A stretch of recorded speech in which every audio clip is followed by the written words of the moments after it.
Tudo bem, gatinhas ou gatinhos?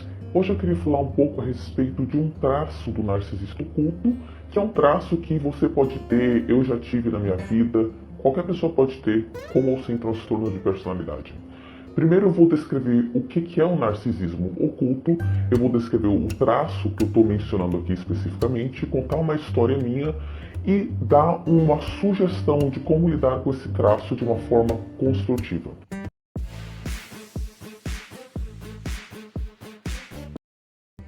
Então, o narcisismo oculto é um jeito de funcionar que envolve sentir bastante vergonha, que está à flor da pele. Essa vergonha faz a pessoa se sentir inferior, inadequada, ter baixa autoestima.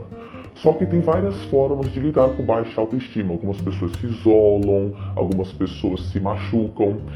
O narcisista oculto, quando ele sente essa vergonha, essa sensação de ser inadequado, ele cria uma história na cabeça dele onde, em vez de ser inadequado, ele começa a se enxergar como, na verdade, especial, incompreendido, sabe?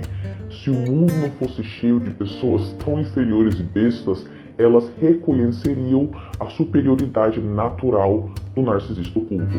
Então, é esse traço que eu quero abordar aqui com vocês, é essa sensação de caraca, eu sinto baixa autoestima o tempo inteiro, eu sinto vergonha o tempo inteiro, isso é tão insuportável que eu passo a me enxergar como especial e, na verdade, são os outros que não sabem reconhecer a minha genialidade. Agora, por que eu queria conversar sobre esse traço? Eu lembro ao longo da minha vida, na minha infância e também em alguns relacionamentos com parceiros com um forte traço de narcisismo oculto. Eu lembro que para mim não batiam as informações, porque como que você pode, por um lado, afirmar continuamente que você só não deu certo na vida devido a algo que terceiros fizeram, né? Então, o tempo não estava certo, o momento histórico não estava certo, suas condições não eram certas, seus pais não eram certos. Como que você pode, ao mesmo tempo, não ter a conquista concreta, que é o caso da maior parte das pessoas que são predominantemente narcisistas ocultas, né? E, ao mesmo tempo, se sentir superior, especial e uma pessoa que deverá aconselhar os outros e ser vista como referência, como uma autoridade automática e inquestionável.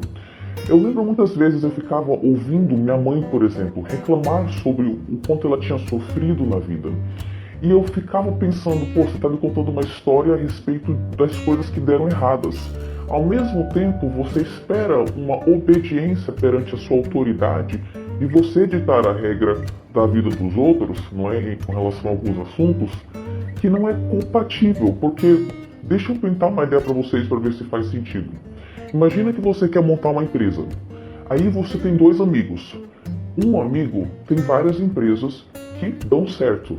Outro amigo já faliu várias empresas e tem baixa autoestima, não sabe como fazer uma empresa dar certo. Com quem que você vai se aconselhar? Eu imagino que seja óbvio que você vai se aconselhar com esse amigo aqui, porque ele tem a experiência concreta e prática de fazer a empresa dar certo. Então, na minha cabeça, por que eu pediria conselho ou aceitaria conselho do perfil de uma pessoa que não fez o negócio dar certo? E nós sabemos que ela não fez o negócio dar certo porque uma parte constante da história que ela conta sobre a própria vida é: eu não dei certo por causa dos outros. Eu fui injustiçado porque tinha pessoas que eram mais assim, eu não recebi não sei o que da vida, não é? Tem sempre uma narrativa. Então, de uma forma muito racional, não tem como encaixar. Claro, é uma racionalização da mente quando a gente tem esse traço forte na personalidade, porque a gente precisa se proteger daquela vergonha de perceber, caceta, então eu sou responsável pelo fato de que eu não atingi algum sucesso pessoal nas áreas onde eu me sinto frustrado, e isso é difícil de encarar. Então, eu queria trazer aqui para vocês uma reflexão a respeito de como abordar esse assunto. Eu lembro muitos anos atrás, quando eu tinha muita dificuldade em regular minhas emoções, eu entrava instantaneamente nessa sensação de eu fui injustiçada, eu fui vitimizada, não é? Que é o perfil do narcisista oculto. E eu ficava pensando, o mundo deveria ser assim, a vida deveria ser assim, as pessoas deveriam não sei o quê. Aí eu parei de fazer isso porque isso só me fazia me ficar mais frustrada e entrar num buraco do qual eu não conseguia sair. E eu comecei a entender o seguinte, da mesma forma que esse cara que fez as empresas dele dar certo, fez isso acontecer porque ele aprendeu as habilidades de um empresário de sucesso. Com certeza ele encarou muitos desafios, ele quebrou a cara muitas vezes, só que ele não desistiu. Ele foi atrás de informação, de mentoria, ele foi se orientar junto a outras pessoas mais experientes com sucesso também, e assim ele foi construindo em si as características de alguém que poderia tocar empresas. Já esse cara aqui, o narcisista oculto, é, de forma geral, uma pessoa que, diante de baques, sentiu tanta frustração que não teve recursos de superar aquilo e por isso teve que criar uma narrativa interna de por que eu não dou certo na vida, correto? Então, não vamos dar essa narrativa, essa desculpa para os nossos fracassos. Não porque sua dor não é válida diante de uma frustração, não porque não seja absurdamente difícil causar transformações. Isso é verdade, é mesmo difícil. Mas porque esse pensamento não serve e só faz a gente entrar cada vez mais nesse traço do narcisista oculto. Então, por que não entender que para ter esse sucesso aqui, nós precisamos aprender a pensar e se comportar, nos comportarmos como o perfil de uma pessoa que dá certo. É mentira que as pessoas dão certo só porque elas receberam coisas milagrosas da vida, não é? Claro que tem pessoas que receberam muitas coisas, eu não estou negando isso.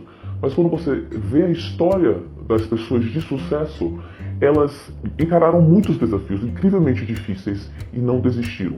Então isso criou nelas habilidades como resiliência, coragem, fé, disciplina, não é? Capacidade de regular as emoções para não desistir, que são habilidades que o narcisista oculto não aprendeu. E é por isso que ele não tinha esses recursos, né? Ele não desenvolveu, aliás, esses recursos diante dos desafios que brotaram para que ele se tornasse aquela pessoa que poderia ter sucesso. Então, gente, diante de um fracasso, quando a gente começa a pensar, é porque minha família, porque a vida, porque o tempo, porque não sei o quê, não estou invalidando a real frustração de lidar, por exemplo, com personalidades difíceis como narcisistas. Não é isso que eu estou falando. Eu estou convidando você a começar a se perguntar, diante desse gatilho de eu fui injustiçado, começar a puxar a sardinha para você no sentido de o que eu preciso fazer ou aprender para me tornar o tipo de pessoa que se sente poderosa na própria vida diante dessa situação. Então, eu fui injustiçada porque alguém passou num concurso, mas esse alguém teve uma família estável que pagou os melhores cursinhos e aí eu não passei porque meus pais eram pobres, né? Ok, mas em vez de contar essa narrativa que só vai fixar na sua cabeça que você foi injustiçada, o que você precisa aprender a pensar e se comportar como uma pessoa que daria certo, né, num concurso. Então, o que eu tenho que aprender a pensar e fazer para que eu seja uma das pessoas que conte histórias de sucesso sobre ter passado no concurso? Eu descobri que, sei lá, as pessoas que têm sucesso têm uma rotina de estudo. Eu descobri que elas elas usam aplicativos para fazer provas, não sei, entendeu? Você pesquisa, você vê quais são os pensamentos, os comportamentos, os hábitos das pessoas que passam no concurso. Você entendeu? Então, para resumir o que eu falei aqui no vídeo, o traço do narcisista oculto que eu estou explorando é a sensação de ser incrivelmente superior, mas ao mesmo tempo não ter os sinais concretos de sucesso na vida.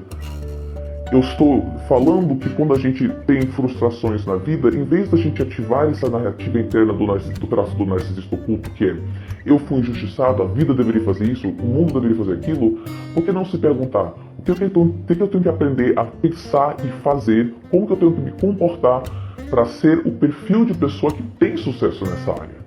E se forçar, se desafiar aos poucos, 1% ao dia, perdoando-se pelo resto, a fazer isso aqui.